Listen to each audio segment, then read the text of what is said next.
Everyone, welcome to another brand new episode of Women of Community Banking podcast. I've got Kristina with me. Hi, Kristina. How are you doing?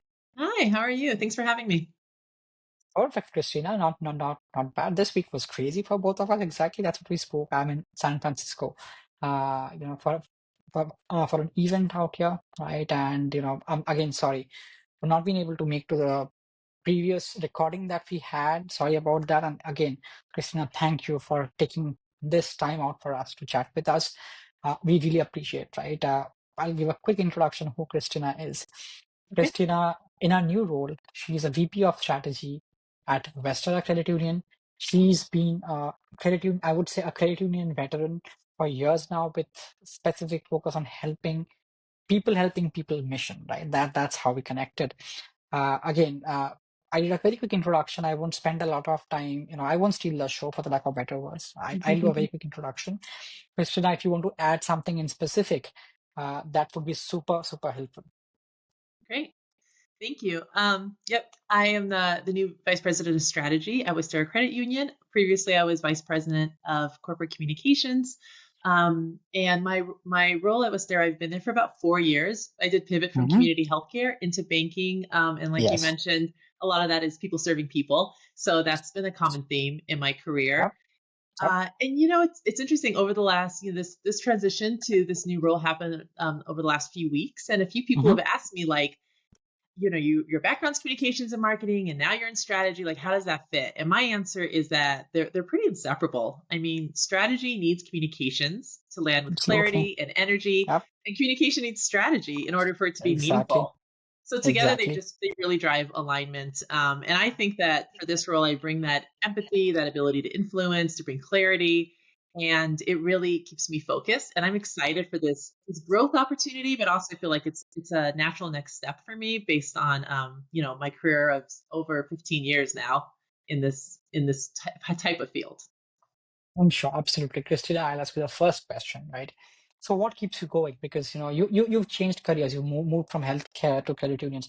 But again, I think the mission and vision of both the ecosystem are same, Mhm. helping people, not just making money, but helping people, right? So what Right. keeps you going as an individual?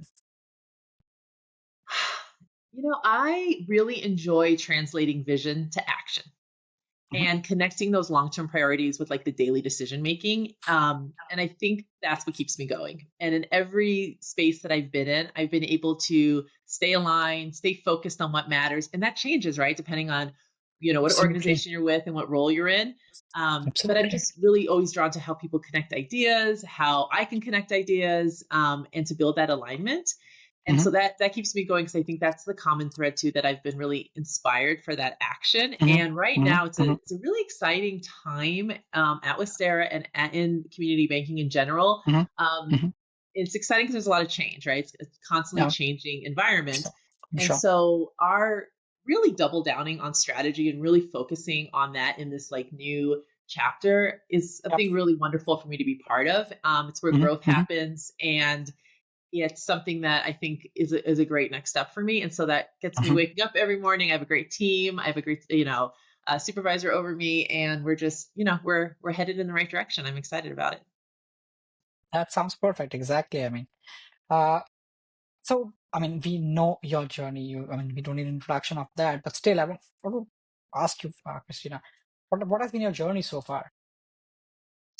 So my journey really started. I have been in this field since I graduated college, undergrad. And so, 25 years, I have kept moving through spaces that needed communication, marketing, and impacting just different communities, especially marginalized communities. I Yes. also have a parallel path that I have uh, worked with and with advocacy and working in social justice issues and Hmm. in Hmm. community organizations. Right now, my Hmm. current season of life, being a working mom and a working professional, I serve on volunteer boards that serve Hmm. that mission. And then, but I'm really proud of the fact that every role that I've been in has had an element of serving community, serving people. Hmm. I've been in the nonprofit world for 20 years, and starting in marketing, really cutting my teeth there, having some really great mentors and women who have led me along the way.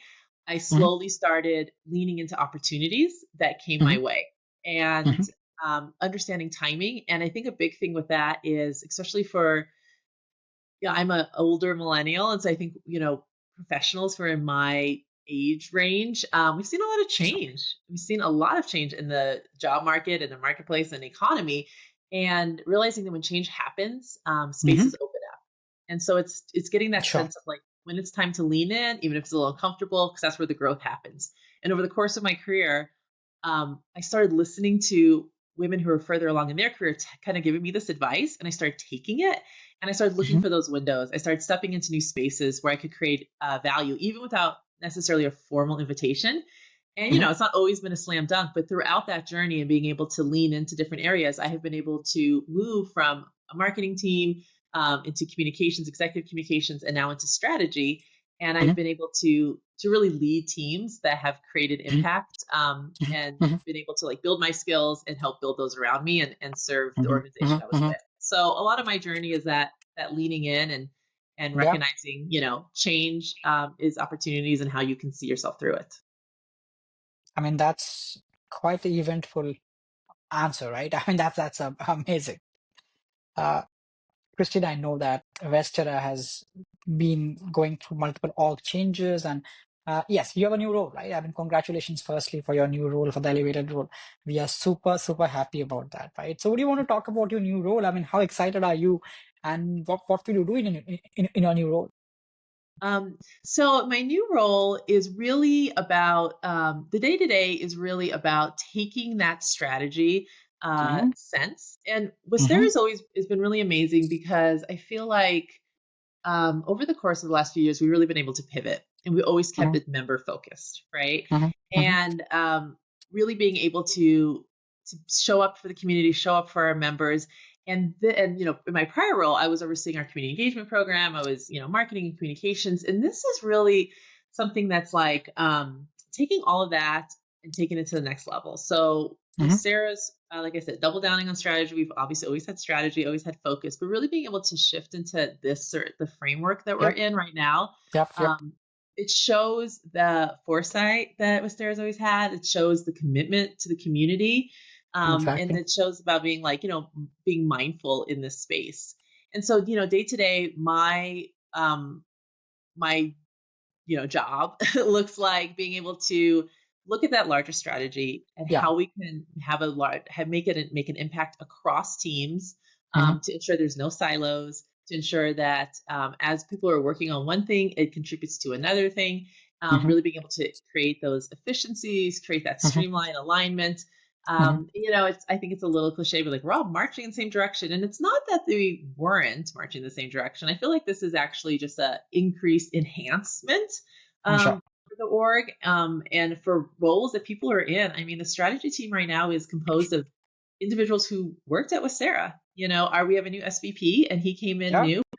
But this is our skill sets. These are things we were doing. It's just kind of formulated in a little bit of a different way in a different team, Hmm. which I think is amazing because I really think that shows how committed Westerra is to keeping things moving Hmm. along and keeping people, seeing the leaders that are in within the organization. Hmm. And I've always been drawn to people, how they can connect ideas. And like I said, my background in communications really lent myself to this role because I'm it sure. is an opportunity to bring clarity, build alignment, inspire action, and that's what we're doing. I mean, that's fantastic, right? Now, this podcast is again. I mean, I sound like a broken record, but still, this podcast is also celebrating failures, also celebrating successes, right? And obviously, for the current role that you do, I'm sure that you have had faced a lot of you know bumpy roads, right? For sure. So, what Mhm. are the challenges that you faced right till now, Christina, and what are your 2 cents? I mean, how do you look at challenges and how do you overcome them? Well, when I was early in my career, I really kind of believed in like, you work hard, you do your job well, you get promoted, opportunities follow. And then I started realizing as Hmm. you go along that it's not about just working hard, right? It's Yeah, about being sure. able to actually almost take a step back from the work you're doing. Because I think when your head's down and you're just focusing on your work, it doesn't Hmm. matter where you are. It doesn't matter if you're, a manager, supervisor, director, VP, your Yeah. first job. it's very easy to kind of put your head down and Yeah, just work. I'm sure. And there's times for that. But my what I had realized was Hmm. that you just have to be able to like trust your instincts, take that step back, raise your head. Don't be afraid to step into an opportunity before you feel 100% ready. And, recognize Sure. it's not always going to be a slam dunk, but Sure. recognize that you are a leader, regardless of where you're at in the organization, how long you've been in your role. Hmm. Leadership shows up in how you engage with colleagues, how you contribute to meetings, how you serve your members or customers, and that is Yes. across all the roles.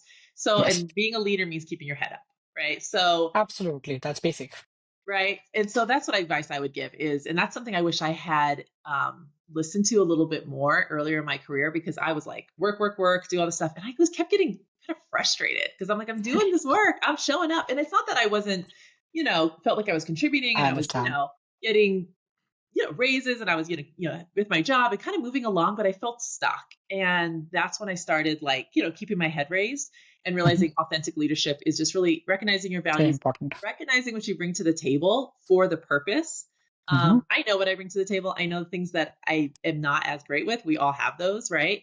But when I was able to translate that into the vision of what the organization was about and who we were Hmm. serving, it became less about me, but then it also opened up more doors for me. So it's this kind of like I'm sure.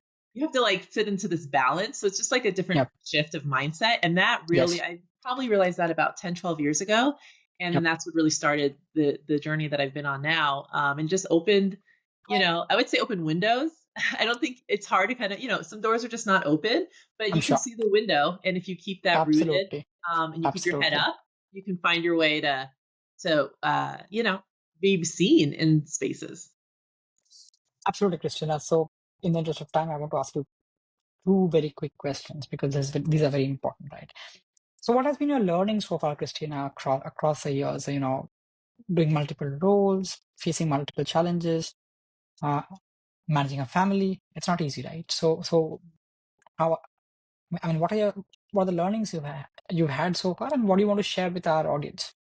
I think I would say a big learning that I had was that there's a common misconception that leadership Hmm. and strategy in communications Hmm. to a certain extent is reserved for certain people with certain titles. And of course, every organization has their process and they have people who are like, this is their, you are the official so and so, right? But like it shows up everywhere. This influence, this awareness, this service, this action, it shows up everywhere. And so once I started realizing it's not reserved only for them, there's a spectrum for this, then that really helped me move forward. It really inspired me. Hmm. Another thing that, especially in the season of my life with, children, but even before I had kids, everyone's busy, right? Everyone has activities and a life outside of work as they should. And I think just being really mindful about where you show up and when. Hmm. You have to find that balance of like, how do you not overextend yourself, but how do you still step outside your bubble to connect with people? It's so easy just to be like, "Ugh, I don't have time for that." But if you really take a step back and say, okay, this would be Absolutely. an amazing space for me to walk into. And it doesn't have Hmm. to be like, you don't have to go to every networking happy hour, but go to one a quarter, like challenge yourself to do that. And then the last thing I say is, like I said before, when you really do focus on that growth, service, connection, and it doesn't have to be working in a nonprofit, but Exactly. really every company has some sort of element of that. That's when things start to build momentum, and that's what I think grounded me when I did feel stuck. Because there's just times in your life when you're in jobs where you're like, where's my next step, right? I don't know where I'm headed, like I'm feeling kind of spinning my wheels a little bit. And so when I was able to be like, okay, what mindfully can I work on, where can I grow, where can I help, then things, and then what's really rooting me here, then that's what kind of gets those wheels unstuck. And that's one thing I have found when I have mentored especially Mentoring. women on my teams who Mm-hmm. are earlier in their career. They kind of feel stuck, and part of it is like you kind of got to put your time in too. There's Yep. no Yep. like Yep. I'm sure. shortcut. But I'm while sure. you're, doing the hard work, there's ways that you can lean into other spaces that will pay off in the future and will just help you grow. Absolutely. So, Krishna, this is great, great chatting with us today. We really appreciate your time, right? I'm sure that we will do multiple episodes. This is just the first episode that we did, knowing each other, sharing our journey again. Thank you for your time today. I really, really appreciate it. Thank you so much for having me. Have a great day. Absolutely. Thank you.